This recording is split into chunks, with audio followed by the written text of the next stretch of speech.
Mga senyales na nakikipagjerjeran sa iba ang jowa mo. For today's vlog, yun po ang ating pag-uusapan. Pero bago yan, mag-subscribe ka na po muna. Maraming salamat. God bless po. So, proceed na po tayo agad sa unang signs na nakikipagjerjeran sa iba ang jowa mo maliban sa'yo.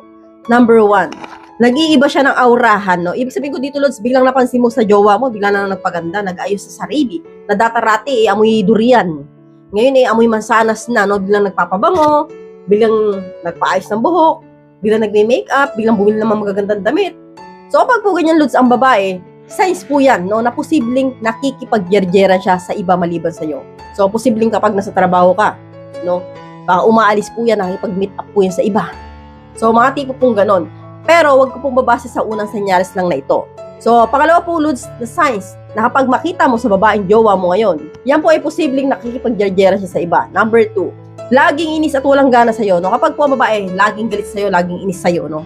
Yung tipo na parang wala ka namang ginagawa, parang inis na inis sa'yo palagi. Dati-rati, hindi naman siya ganyan sa'yo na parang lagi siya nabubuwisit. And then, sabayan pa yun na nag-iba ang aurahan niya sa pananamit, no?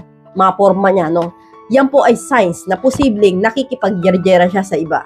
So, proceed na po tayo hagad sa number 3. Lumuluwag ang kepyas niya, no? O pulos, no? Ang babaeng naipagjerjeran sa dalawang lalaki or more, no?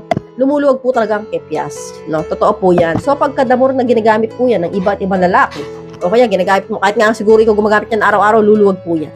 Kasi po, syempre, nababanat po yan para kung goma ang kepyas na babae. So, hindi na po yan bumabalik sa dati. Depende na lang kung matagal na walang kajerjeran ng taon. Ganun po. So, posible pong sumikip ng konti. So, proceed na tayo agad sa number 4. Nawala yung pagmamahal niya sa'yo. No? Paramdam mo, parang bilang nawala yung pagmamahal niya sa'yo. Parang hindi ka na niya mahal, parang wala na siyang pakialam sa'yo bigla. So, hindi ka na importante sa kanya. So, kapag nakita niyo po, Lods, yung 4 na signs na ito sa kanya, clear signs po yan, na posibleng nagpapajerjer siya sa iba at kailangan mo na mag-imbestiga.